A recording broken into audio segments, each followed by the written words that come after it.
Well, there's no contest as to what won the vote of what my next video will be, because apparently you're all miserable and love me talking about the worst of things. So here we are with what I consider to be the worst premium plants in Plants vs Zombies 2. The definition of premium is very loose here, as some are obtained with real money, some with gems, and some with seed packets. So my criteria of a plant being premium is one that is not unlocked through general world gameplay. That being said, their method of obtainment can factor into this list, so a real money bought plant could be on here for being outclassed by a superior plant earned through in-game currency. Not to mention with the likes of Penny's Pursuit and daily rewards, the method of attainment constantly changes, so this list could easily become outdated. Also, I'm not saying every plant on this list is straight up awful, as there honestly aren't 10 bad premium plants, it's just that out of all of them, these are what I would consider to be the worst. Also, I've heard people complain about the Inferno, but I don't have enough personal experience with that plant yet, so he won't be on. I'm GMVS, let's get cracking. Starting off the list is Holly Barrier. He may be festive, he may be tied to the most wonderful time of the year, but he's the Satsuma in the sack in contrast to Mistletoe, who's a dirt bike at the back of the present, or whatever kids get these days. Yes, what I'm saying is that Holly Barrier is quite literally a worse version of Mistletoe. When they're both premium plants, there's no purpose of buying the Holly Barrier if you don't already have the Mistletoe, or even the Banana Launcher, which is a standard world obtained plant. Sure, my buddy Holly serves a different purpose. He's an advanced Endurian who can launch 3 mini Hollies anywhere on the lawn for more defense, and to give him credit, these leaves are effective for blocking flying zombies and do heavy damage to tombstones. I'm not saying he's bad, but there's simply no justifying spending your actual money on this guy in my view. 9 is the Tumbleweed. A fairly recent plant, the Tumbleweed demonstrates my issue with quite a few of the arena obtained plants.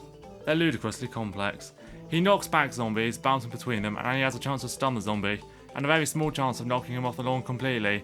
So it's kind of like a Poundland bowling bulb, except there's more. He also has a small chance to replicate and send another weed down the lane, and if you're confused, I don't blame you.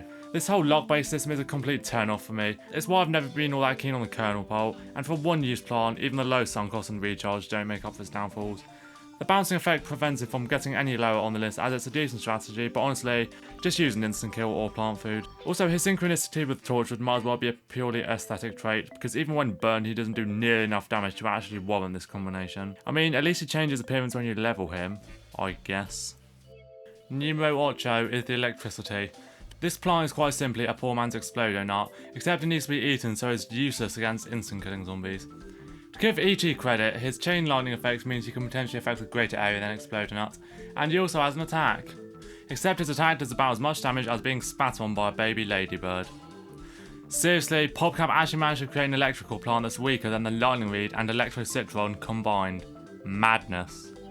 The only reason why I didn't put him further down is because he is useful to grind for if you don't yet have the Explodonut, which is entirely plausible given his position as a seed packet plant, but all in all, the entire existence of this plant is, how shall I put this, up for debate. 7 is the Pomegranate. I already broke this plant down in my premium plants list, but I stand by that her additional chip damage compared to a standard cherry bomb is not enough to stop her from being virtually pointless. Granted, she is a lot more useful now she's a seedling plant, as before there was zero reason to buy her over the Grape Shot, and I do indeed have Bomber Girl in my arsenal, but I still use the cherry bomb over her vast majority of the time. One, because, well, you've got more chance of coming around my house and throwing out all my Muse CDs and getting me to stop using the cherry bomb. And 2, because cherry bomb is a lot easier to level up. Just play Pirate Seeds levels, get Pirate Seeds seed packets, or wait for him to come up in the individual seed packet offers.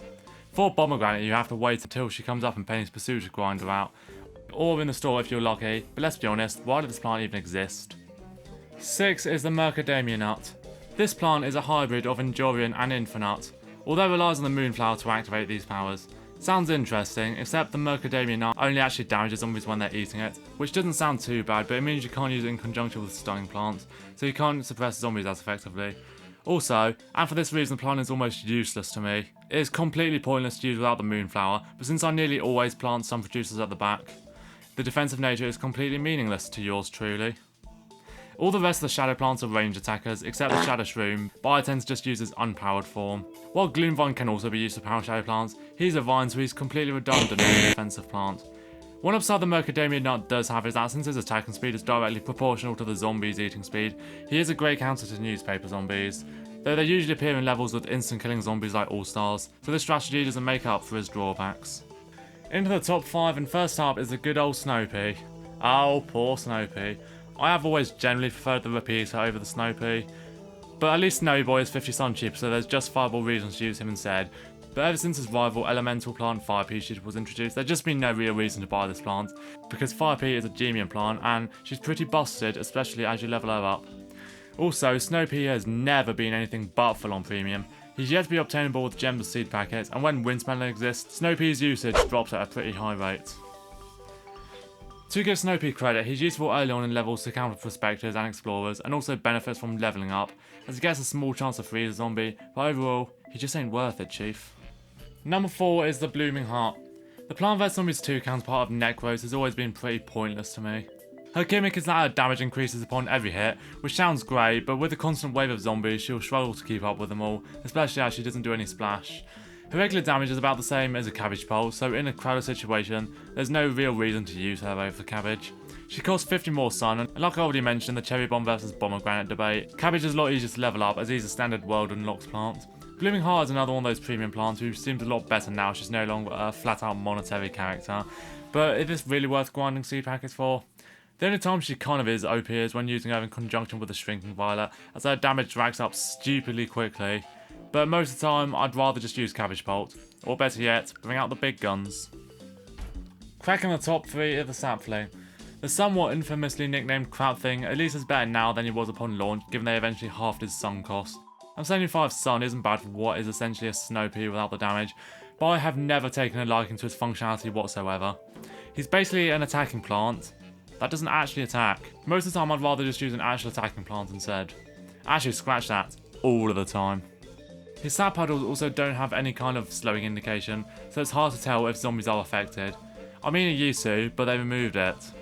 Why? Also, this one is a little petty, but there's a level in Far Future expansion pack where his puddles literally spawn ambush zombies, so even more of a reason to hate him. Save your gems until he's the last one to get, honestly.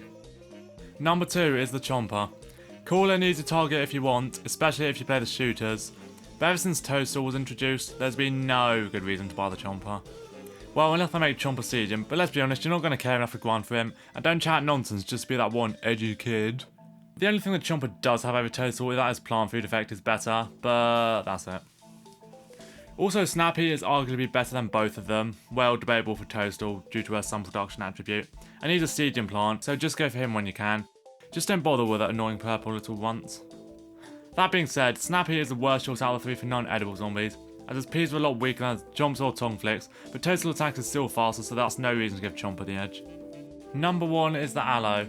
You know, this plant's gimmick is a great idea, especially if you play the shooters where healing is prominent. However, he's just not that effective in a tower defense scenario. First of all, his placement compromises the use of close range plants, i.e. if you're using him with a walnut, and then place a snapdragon behind him, you're limiting his range. And it's even worse with plants whose range spans only one tile, such as Fat Beet. Also, I find he never actually heals when you want him to. He's supposed to do so when a plant's health drops below 50%, but more often or not, that doesn't happen. The one major use for him I can think of is with Chard God, as he can regrow the child's leaves, and his overheal attribute can be useful if you level him up, but you have to level him up first. And there's many reasons why this was the forgotten plant out of the 3 Epic Quest ones. Many people were begging for Goldblooms to come back after his Epic Quest expired, and then they made him premium, of course. Many were begging for Electric Current to come back. Nobody was in any desperation for Aloe to come back, and now he's a sieging plant. I feel like most people who now have him unlocked him by accident because they just wanted to grind arena for trophies or something, or bonus seed packets. I don't know why, but Aloe sucks, the end.